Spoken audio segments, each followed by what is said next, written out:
So this year, we thought na isahin na lang talaga yung Christmas party and lahat ng tao, lahat ng employees is makasama namin and then magkasama-sama din sila.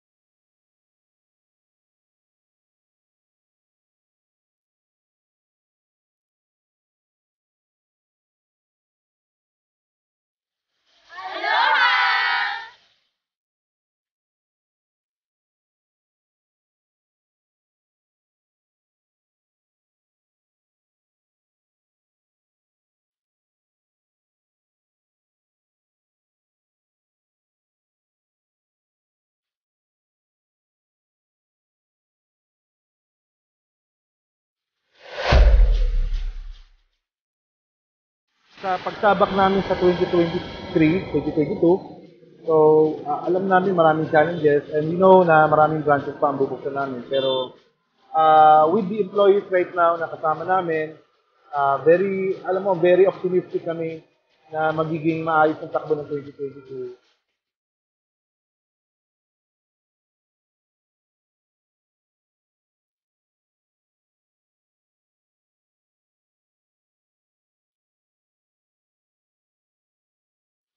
Faithful ng Panginoon, sabihin namin mag-asawa dahil alam niya naman yung desire ng puso namin, is, nagkaroon kami ng marami pang negosyo at marami kaming natulungan ng mga empleyado namin. Naging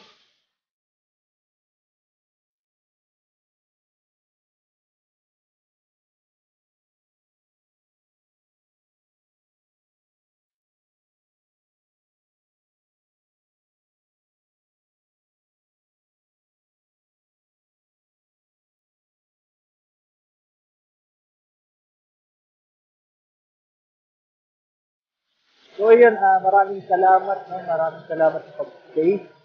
Maraming salamat sa dedication sa work. Maraming salamat sa kasipagan. Maraming salamat sa sakripisyo niyo.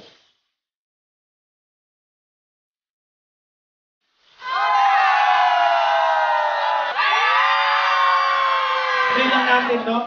Then kumain tayo. Ngayon, kami naman yung mag-serve sa inyo. No? pagpatuloy natin na i-pursue kung ano may nasa puso natin for the glory of God. Organize kami ng ganito para sa mga tao because we want to give it back to them.